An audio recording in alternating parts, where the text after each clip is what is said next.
if you look at what veTokenomics have powered, most strongly in Curve, right? Curve, I guess, is the center of the stablecoin wars, the Curve Wars. And it allows stablecoins to bootstrap. It allows stablecoins to fight it out with each other in some kind of economic war to win market share. But we have no such thing for LSDs, right? We have one really big player in the market, which is Lido.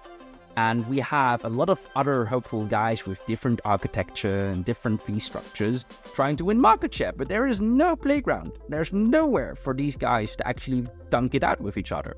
So I would say Prisma, to us, is like the playground for the LST Wars, or Prisma Wars, hopefully someday, if we do a good branding exercise. Hey everyone, welcome to the Edge Podcast. I'm DeFi Dad from Fourth Revolution Capital, and I'm here with my friend and co-host from 4RC Nomadic. Today's show is a shorter episode we call a quick hit, where we spotlight new and trending DeFi projects and teams. Our goal is to produce these when new opportunities in DeFi reveal themselves so that you might gain some edge on your peers. Now, if you listen to the Edge podcast regularly, you may have noticed an emerging theme around LSTfi. In this episode, we'll dig deeper into this LSTfi sector by covering a new DeFi primitive called Prisma. Backed by a cohort of longtime DeFi builders, such as the Curve Finance founder, the co-founders of Convex, Frax Finance, and Conic Finance, Prisma is a non-custodial and decentralized stablecoin fully collateralized by ETH liquid staking tokens. The stablecoin will be incentivized on Curve and Convex Finance to create a capital-efficient flywheel where users can receive trading fees, Curve, CVX, and Prisma tokens on top of their Ethereum staking rewards. So in just a few minutes, we'll interview the anonymous co-founder of Prisma about how Prisma looks to be the end game for liquid staking tokens. But before we do, just a quick word from our sponsors who make the Edge podcast possible. At Origin Protocol, DeFi is an art form. Origin invented the yield-bearing stablecoin in 2020 with OUSD, delivering boosted stablecoin yield with unparalleled usability. No lockups, no wastage, no guesswork. Using OUSD's battle-tested code, Origin launched OETH. OETH is a liquid staking yield aggregator backed by ETH and LSTs. Swap for OETH with Rocket Pool's RETH, Lido's Steth, Frax's FRXETH, or ETH to earn top yield on Ether, with a 30-day trailing APY more than twice that of Steth. With Origin's best-in-class yield strategies, OETH holders enjoy the best ETH yield in DeFi. Deposit any supported LST, mint OETH, and earn automatically with yield delivered directly to your wallet. To learn more about OETH, go to app.oeth.com. Mantle, a DAO-governed ecosystem of decentralized and token-governed technologies powered by Mantle's native token, MNT. Its flagship product, Mantle Network, is a high-performance Ethereum Layer 2 network built with modular architecture. At Mantle, we're passionate about supporting builders and created a milestone-based grants program for promising Web3 projects. Calling for ambitious Web3 entrepreneurs. Visit mantle.xyz/grants and apply for it today. Whether you're a trader, farmer, analyst, or newbie, you can trade smart with KYBERSWAP, the OG decentralized exchange and aggregator on 13 chains. Swap at the best rates, farm with real yields, set limit orders, use their proprietary trading and AI tools with the best UX in DeFi, securely and permissionlessly. Get better rates, better opportunities, better alpha, and a better trading experience. Trade smart now at KYBERSWAP.com. The future of Web3 is bright, but crypto startups, DAOs, and on-chain organizations can't scale without tooling to power world-class financial and payment operations. Introducing Utopia, your all-in-one platform to create, execute, and understand your Gnosis-safe transactions. Execute payroll 10x faster through automated payment plans. Coordinate reimbursements and accounts payable through payment requests. Execute multi-sig transactions faster with your global team through signing links. View, label, and categorize all of your safe transactions in one place. Start managing your on-chain payments today by going to utopialabs.com. To get started with gasless payments, message Utopia's co-founder on Twitter at 0xkaito. It all started so simply with CryptoKitties and Maker on Ethereum, but quickly became complex with more applications and many chains. Today, everyone agrees UX issues are the biggest blocker standing in the way of crypto adoption. Introducing Avocado. Multi-chain UX redesigned from the ground up. The first wallet to abstract networks, accounts, and gas. One gas tank to pay transaction fees on all chains in USDC. And native access to Instadapp's powerful, custom DeFi strategies. Avocado, one wallet to rule all chains. Adam, have I ever told you about my first-time home buying experience? This was years ago when my wife and I lived in the Bay Area. Prices for single-family homes were going up, and we were just trying to scrape together whatever we could for a down payment. But it wasn't long before we realized we had been priced out of buying in our own neighborhood. Now, the most frustrating part of this story is that we knew prices were going up, and yet there was nothing we could do to benefit from it. If I could have been long real estate prices in my region, then at least we could have participated in the market upside with even a lesser amount of money to invest. So when I stumbled upon Parcel, I immediately recognized a solution for many of us who have been locked out of real estate markets and looking for an alternative way to get exposure. Parcel is a decentralized perps AMM where I can long or short real estate synthetics based on the median price per square foot in some of the most sought-after cities in the world, meaning I can get exposure to real estate markets like Boston, Washington, D.C., and Chicago.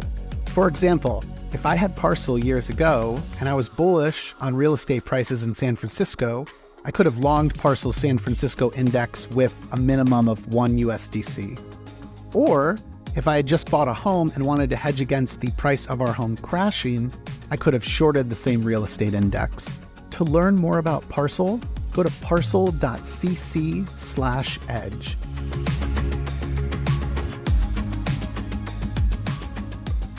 All right, in just a moment, we'll introduce the founder of Prisma. Given anonymity, he won't be on camera, but we will let him share whatever he's willing to about his background leading up to Prisma. On May 31st, 2023, Prisma announced on Twitter, in the coming weeks, we will reveal more about Prisma, its launch, its tokenomics, and its novel mechanisms while the protocol goes through multiple audits from the best auditors there are.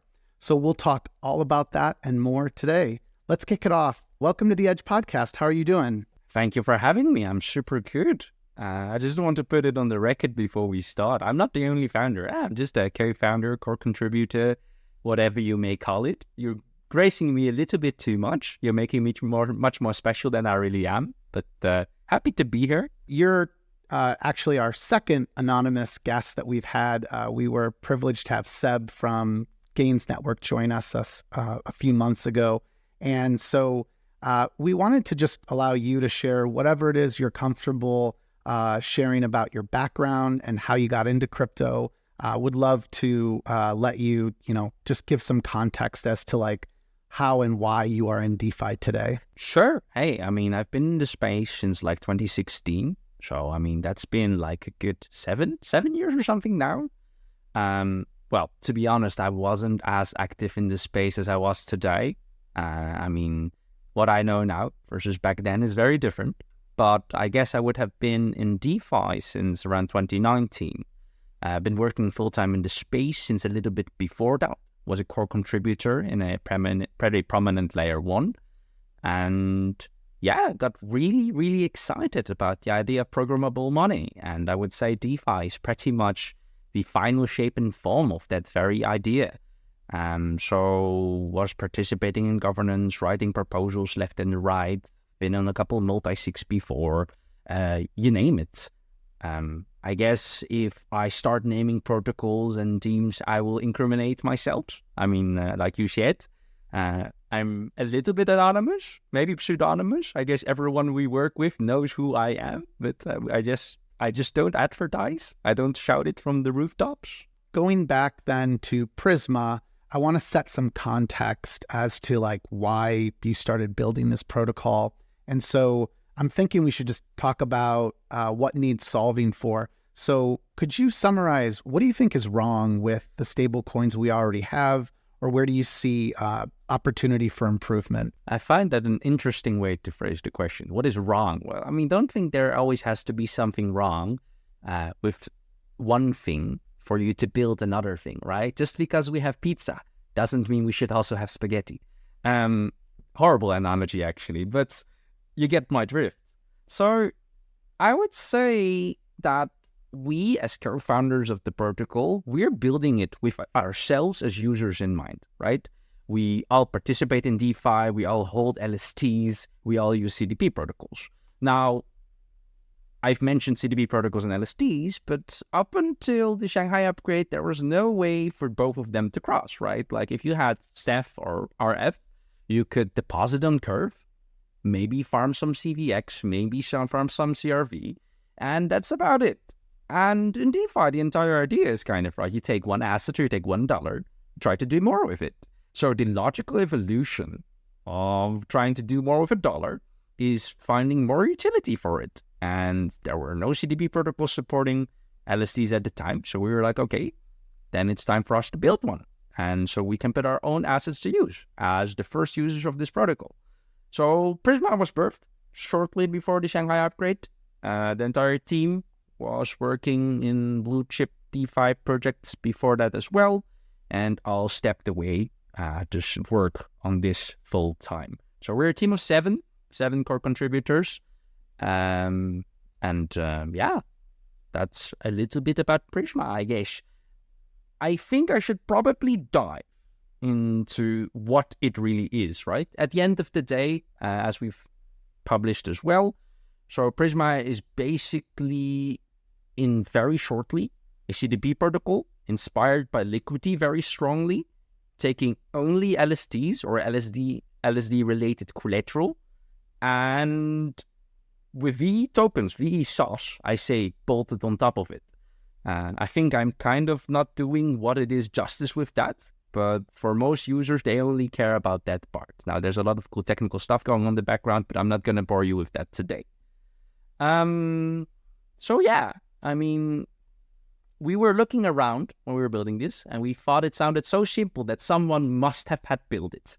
And when we looked around, we actually realized, I think no one has actually bolted veTokenomics on top of a CDP protocol. So we got to this narrative. Hey, like if you look at what veTokenomics have powered, most strongly in Curve, right? Curve, I guess, is the center of the stablecoin wars, the Curve wars. And it allows stablecoins to bootstrap. It allows stablecoins to fight it out with each other in some kind of economic war to win market share. But we have no such thing for LSDs, right? We have one really big player in the market, which is Lido. And we have a lot of other hopeful guys with different architecture and different fee structures trying to win market share. But there is no playground. There's nowhere for these guys to actually dunk it out with each other. So I would say Prisma, to us, is like the playground for the LSD wars, if I can call them, or Prisma wars, hopefully someday, if we do a good branding exercise. Could you maybe walk our listeners through the user experience? So they've got their RETH or their CBETH or their Steph, and they come to Prisma. What do they do? How does it work? And just kind of all at a high level. And also, you've got me thinking about pizza now. I can't get pizza out of my head ever since you brought that up, and immediately hungry. Pineapple does not belong on pizza, first of all. Secondly, if people are familiar with liquidity, right? In liquidity, which only takes wrapped ETH normally, basically you put in collateral at a pretty healthy collateral ratio, usually above 150% health ratio or like 90, usually above 150% health ratio with a minimum of 110% at a 90% LTV before it gets liquidated. And they open a thing they call a trove or a position or a vault, whatever you call it. And on the other side, that pops out debt in the form of LUSD, in our case, ACUSD. So it's as simple as a maker vault or as a liquidity trove, where you basically put in RF, and on the other side, debt comes out in the form of a stablecoin. And that's really what stablecoins are at the end of the day, CDPs, right? They are just debt issued in a different shape or form. Not much more than a money market, but there the debt is just issued in another asset. You mentioned a term in there that I really like, Vsauce. Could you maybe give listeners an explanation of what you mean by that and what you think kind of bolting these veTokenomics onto an LST protocol means? Vsauce just simply reversed the veTokenomics. I just thought it sounded funny to call it Vsauce, so that's why I call it Vsauce. But veTokenomics simply refer to VE, which is the term for vote escrow. I think that's how it originally came out. And that specifically referred to VE curve in the beginning. And the base principle of it is that people who hold a form of a locked token, whether that's VE curve, whether that's VE solid and solidly or any of its derivatives, or VE Prisma in Prisma, can use those tokens that they have locked to push them into gauges or pools with their voting weight to direct protocol emissions towards certain pools, certain assets, or certain collaterals in Prisma. So that is, I think, a relatively simple concept. Simply just create a game where token holders can battle it out with each other to determine where the protocol should be emitting its tokens for in the future. And the way that's implemented in Prisma is basically VE token holder can determine how many emissions go to collaterals, how many emissions go towards people who are minting debt, how many emissions go to the pool 2, for example, for Prisma to wrap the ETH or Prisma to stake ETH pairs, or how much even goes into bribes. And that's all modular. Like, the community fully controls all of that. There's not a single economic parameter I can think of in the protocol that is not community controlled. Maybe then we should talk about the fee structure. So if I'm a user, what sorts of fees can I expect when I'm using Prisma? So the protocol can support fees like mint fees, like you have in Liquidity. We can support redemption fees for when you want to close a position. And we can support fees on the amount of debt as a form of like interest. Those are the 3 ways we can charge fees. And we'll put up some parameters at the beginning for how they should be. But that is fully tunable, changeable by governance. What we want to do, if governance wants to nuke the mint fee, protocol will mint the nuke fee. If they want to lower or increase the interest on debt, can change that. So just like the economic parameters I mentioned earlier, all the fees are also changeable, and changeable specifically by people who hold VE Prisma. Now, Liquidity, which Prisma is based on, doesn't support interest on debt because they only have one fee in the entire protocol, which is the fee on mint.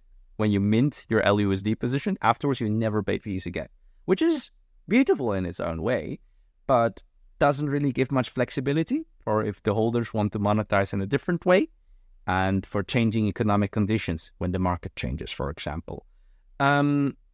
You'll see a couple other players in the space, a lot of liquidity-based stuff that also want to charge recurring fees, but they charge on the collateral side. So basically they say, based on how much collateral you deposit, we will determine how much interest you will pay. Now, I am personally not a fan of that model because essentially what it says to users is if you bring more collateral for less debt and you have a bigger health rate, so you're paying more fees than a guy who brings less collateral, minting the same amount of LUSD or ACUSD or whatever USD there is out there. So we implemented it on the debt side rather than the collateral side. It was a bit harder to do technically, but I'm glad we put in that work because I think it's an economically healthier model. It makes more sense, I would say. One major decentralized stablecoin that's still up and coming and very recently launched, and the founder is actually backing Prisma. Curve has CurvUSD. For someone who looks at Prisma and considers it to potentially be a competitor to that, I guess, how do you address that? Do you think of Prisma as being more complementary or being competitive to other stable coins like a CurvUSD? This is actually the most frequent question we get. We get this question more often than how does Prisma work?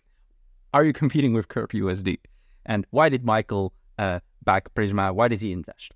The funny part there is if you look at what made Curve big, like I said earlier, is essentially like being the playground for the stablecoin wars, for stablecoins to battle it out with each other for market share and to bootstrap themselves. For Curve to start considering other stablecoins as competitor is a little bit ironic, wouldn't you say?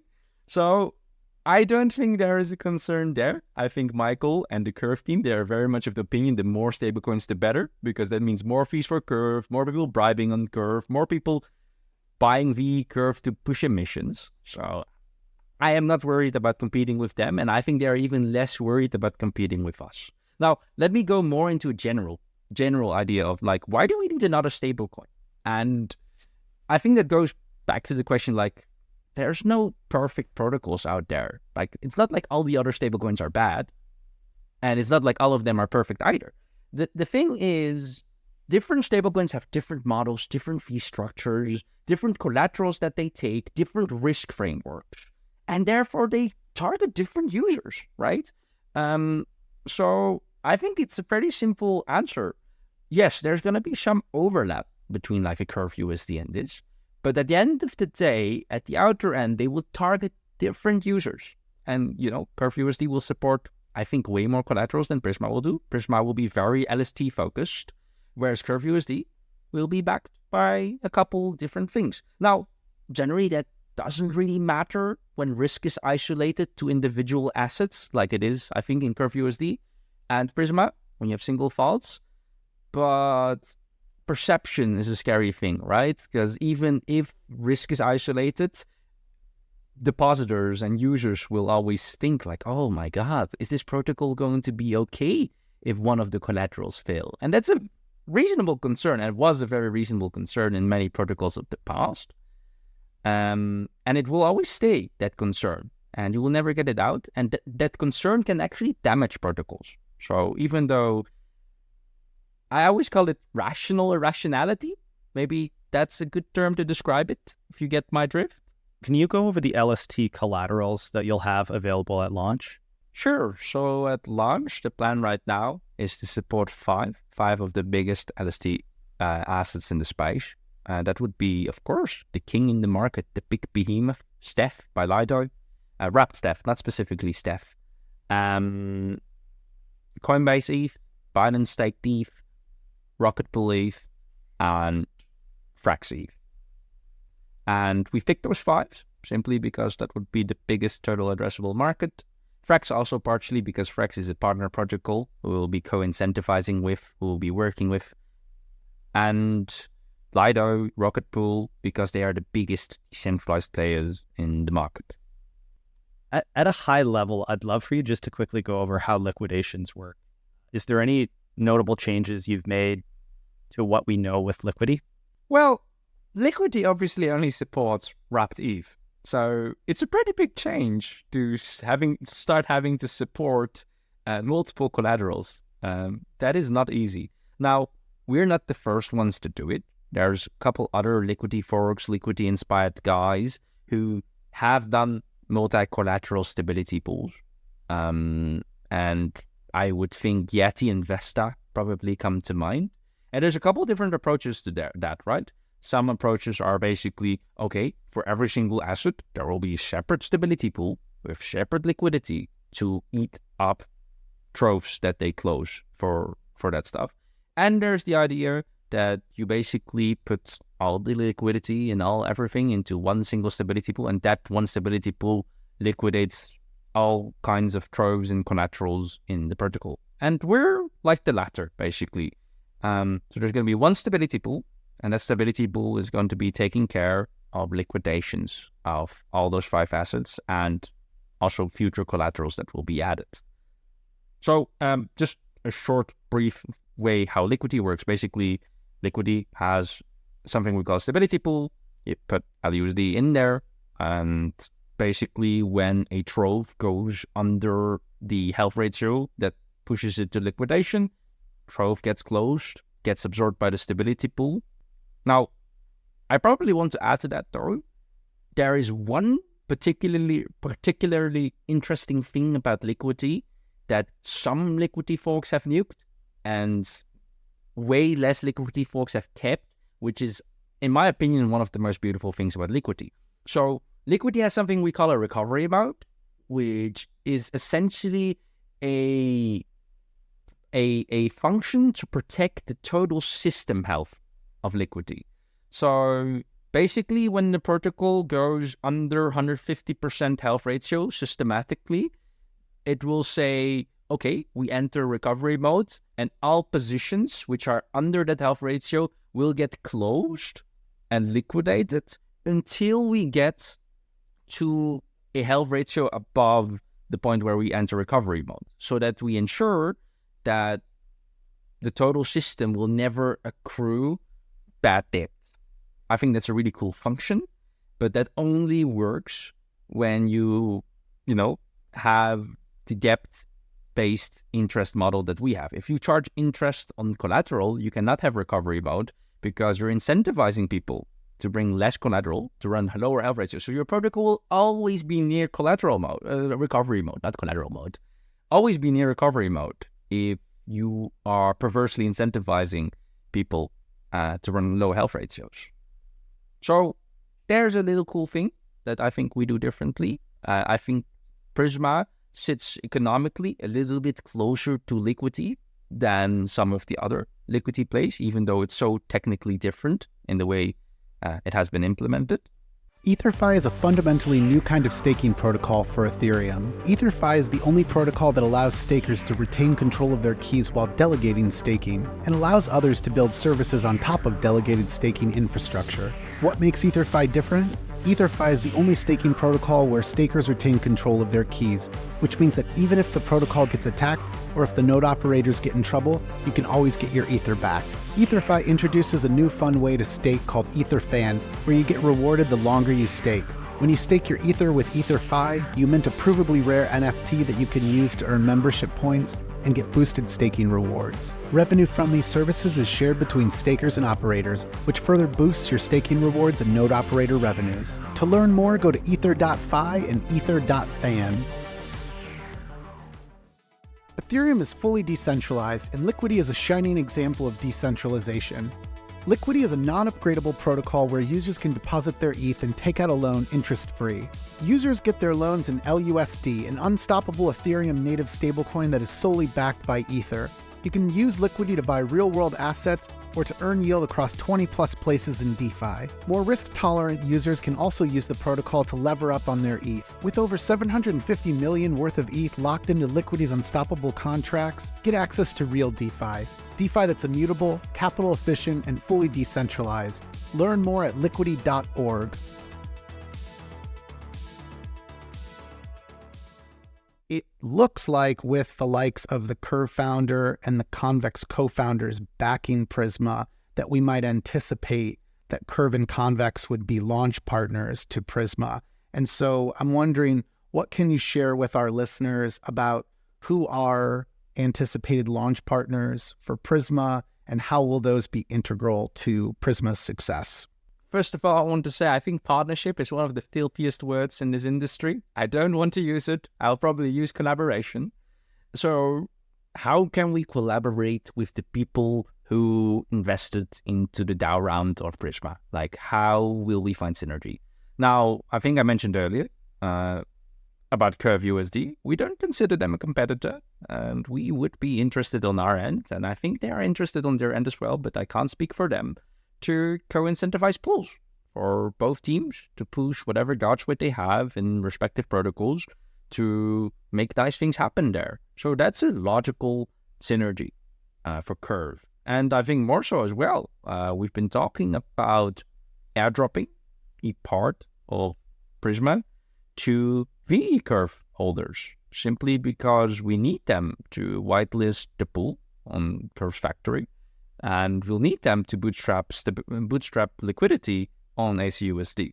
So Curve is probably one of the easiest low-hanging fruit synergies there is out there for us. We would have done that regardless of Michael's investment in Prisma, but we're happy to have him. It means a lot. Now, regarding the Convex stuff, that is obviously a totally different story, right? I mean, Convex obviously doesn't only work on Curve. They started out as a layer for Curve to accumulate the Curve power, but I think they also support Frax today. And if I may say so, there are also talks, although preliminary, about having something similar for Prisma in the future. And we're excited to have the chat. I think I already leaked that alpha earlier on the Llama party I had with the CurveCap guys earlier this week. But so there's a lot of synergies out there that we actually haven't completely figured out yet. But there's no such thing as specific launch partners or things like that. It's just we collaborate where it makes sense for both protocols and go from there. And it has nothing to do with the investment that they have done. I want to say that I think Frax, you pointed out, Frax has been one of the real leaders in that sort of positive sum approach of how can we use the insanely huge bags that they accumulated for Curve and Convex and some other protocols to incentivize liquidity that strengthens or deepens the liquidity around Frax. And they've paired Frax with literally everything. I have no doubt in the world that the Frax community will probably be very excited once the Prisma stablecoin is up and running and starting to prove itself.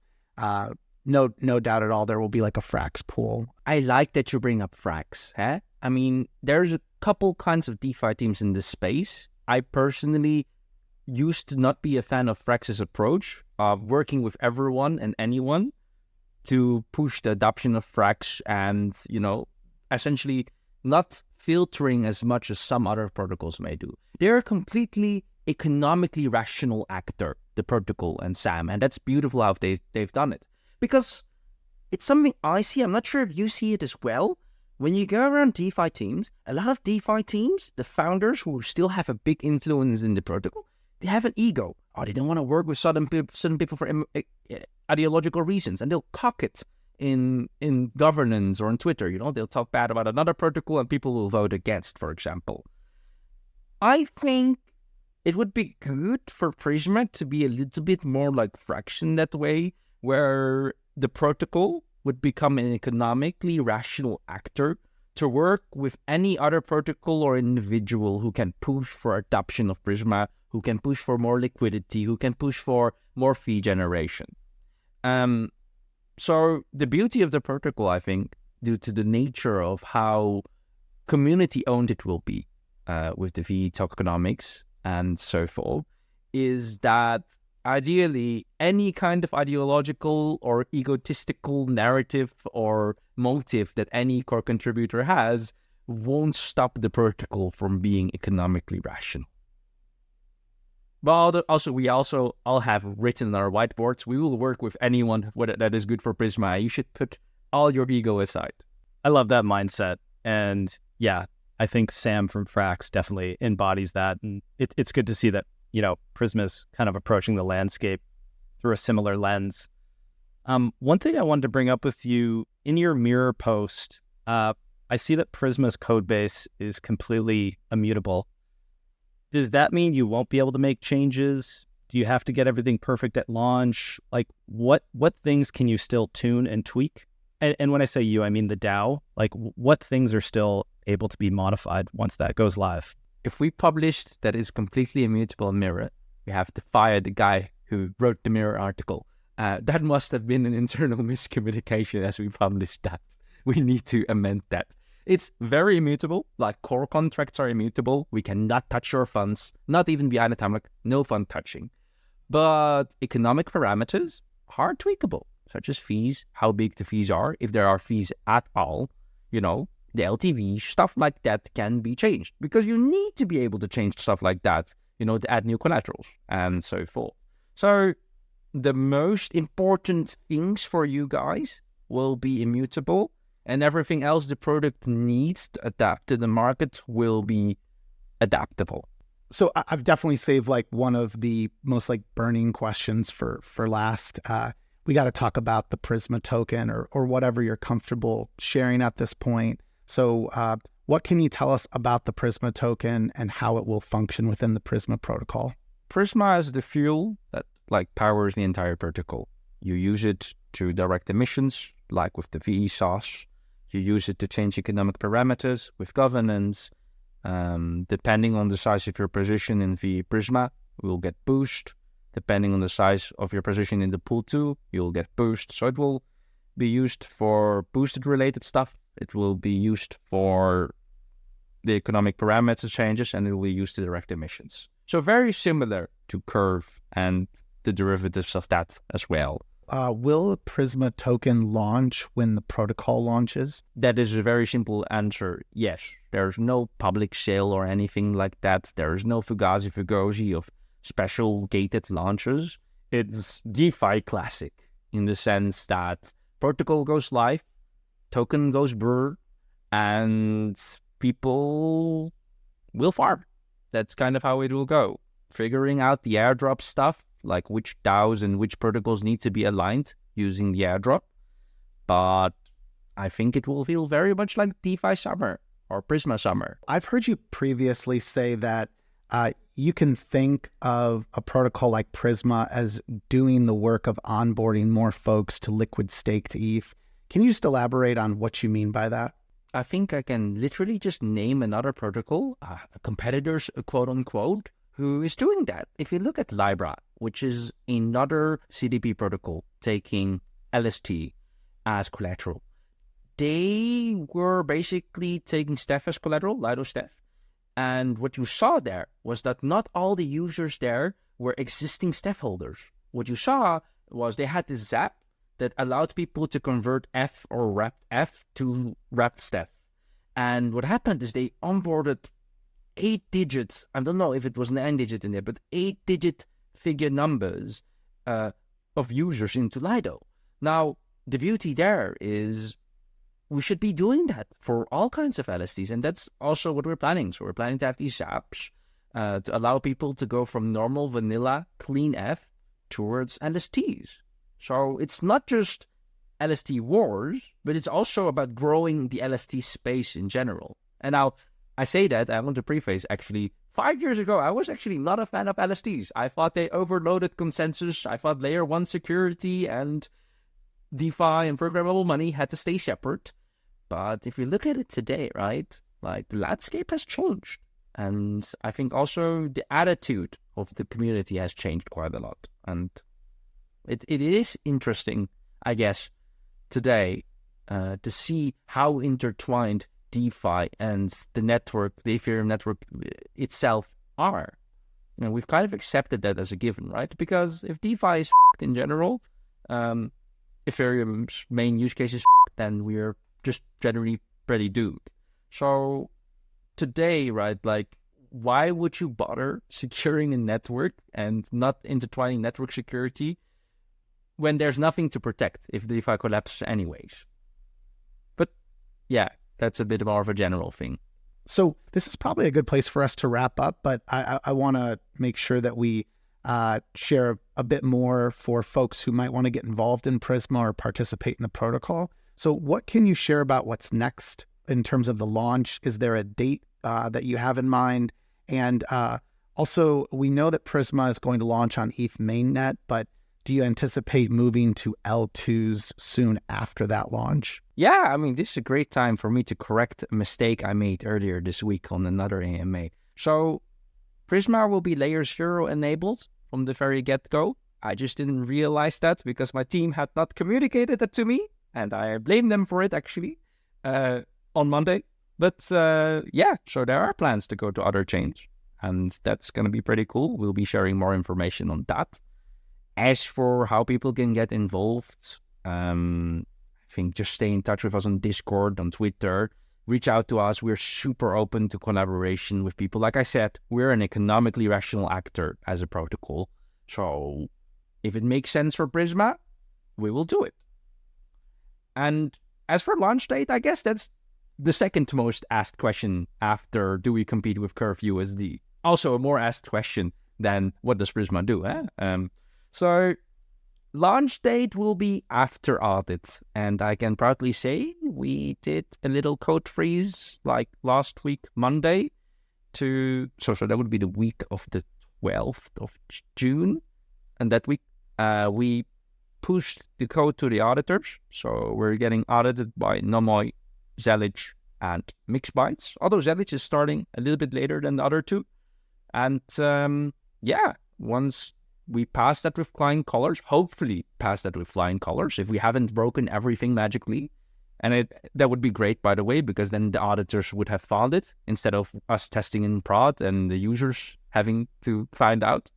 After we're out of that audit phase and we haven't broken it at all, we can launch.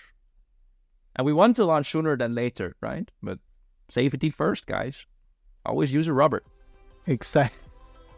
Exciting stuff. Well, I want to remind listeners that they should follow Prisma Finance at PrismaFi on Twitter, and then they can learn more by going to prismafinance.com. There's also a link there to the Discord group, which is a great place to start to engage with those that are either already contributing to Prisma Finance or are interested in being a part of the protocol. Anything else you want to share before we go? We really appreciate you sharing really some true alpha on a protocol that we're all anticipating but has yet to launch. No, I don't think there's more that I want to share. You should have asked better questions if you wanted me to share more, Mr. Father of DeFi. So that's on you. No, thank you for having me, by the way. That's on me. Thanks everyone for tuning in. If you're a talented founder or developer, please consider reaching out to our team at fourthrevolution.capital. And for future episodes of the Edge podcast, please check out our link tree at edge_pod.